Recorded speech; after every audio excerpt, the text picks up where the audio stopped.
नमस्कार दोस्तों, आप सभी का स्वागत है मेरे यूट्यूब चैनल एआर कुमार पे। दोस्तों, आगे बढ़ने से पहले प्लीज चैनल को लाइक करें, सब्सक्राइब करें, बेल आइकन को प्रेस करें। दोस्तों, आप सभी ने देखा होगा कि अरब सागर और हिंद सागर में किस तरीके से भारतीय नेवी ने कमाल का प्रदर्शन किया है।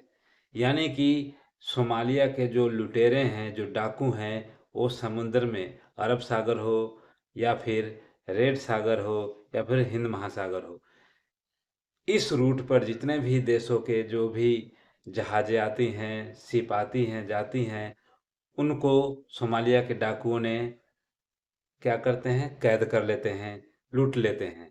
तो दोस्तों, उनको कोई बचाने जाता है तो इंडियन नेवी, आप इससे अंदाज़ा लगा सकते हैं कि कितनी कई हजारों किलोमीटर दूर है, उसके बावजूद भी वहाँ इंडियन नेवी ही बचाने चली जाती है। बाकी किसी देश की नेवी वहाँ तक नहीं पहुँच पाती है। हालांकि ये मैसेज तो हर किसी को मिलता है, लेकिन दूसरे नेवी क्यों नहीं पहुँच पाते हैं और इंडियन नेवी पहुंच जाती है। इसका मतलब है ये है कि इंडियन नेवी एक बहुत ही बहादुर नेवी है। आप सभी ने देखा होगा दोस्तों, कुछ महीने पहले से किस तरीके से अरब सागर में, हिंद महासागर में इंडियन नेवी ने कई कारनामे किए हैं। इंडियन नेवी ने, सोमालिया के डाकुओं ने जब किडनैप कर लिया था पाकिस्तान के 19 मछुआरों को, तो उसको इंडियन नेवी ने ही बचाया था सोमालिया के डाकुओं से।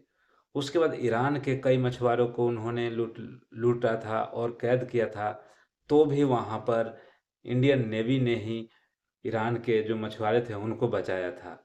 और श्रीलंका के भी कई मछुआरे थे, उनको भी इंडियन नेवी ने ही सोमालिया के डाकुओं से बचाया था।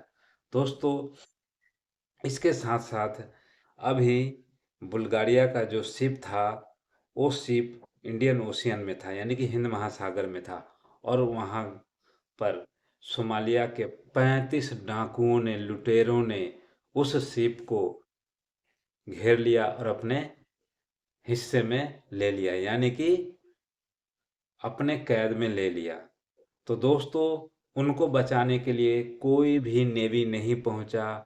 इतने हजारों किलोमीटर होते हुए भी वहां पे इंडियन नेवी ने पहुंचा और इंडियन नेवी ने 35 सोमालिया के डाकुओं को सरेंडर करवाया। और बुल्गारिया का जो शिप था, जो नाव थे, जहाज थे, उनको इंडियन नेवी ने उनसे आज़ाद करवाया। उस पर बुल्गारिया के 7 लोग थे जो कि चालक दल थे। सभी मिलाकर 7 लोग थे। उनको, बुल्गारिया के जो लोग थे, उनको सोमालिया के डाकुओं से छुड़वाया और सोमालिया के 35 डाकुओं ने, लुटेरों ने सरेंडर किया।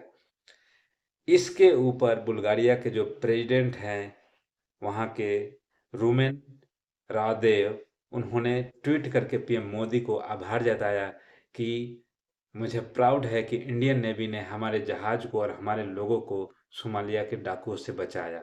तो दोस्तों, आप सभी ने देखा होगा कि कुछ समय से इंडियन नेवी ने किस तरीके से, किस पराक्रम का प्रदर्शन किया है महासागरों के अंदर में, समुद्रों में। तो दोस्तों, हमारा जो नेवी है या आर्मी है, दुनिया का किसी भी आर्मी नेवी से कम नहीं है। और जिस तरीके से हमारा नेवी प्रदर्शन कर रहा है, दुनिया का नंबर 1 नेवी बन चुका है। मैं तो यही कहूँगा कि हमारा आर्मी दुनिया का नंबर 1 है, क्योंकि जब इस हिंद महासागर में, अरब सागर में या लाल सागर में कहीं भी कुछ हो रहा है, वहाँ पे हमारा नेवी ही पहुँचता है। दुनिया के इतने इतने बड़े देश हैं, उनके नेवी नहीं पहुँच पाते हैं। तो हमारा नेवी दुनिया का नंबर 1 नेवी है दोस्तों।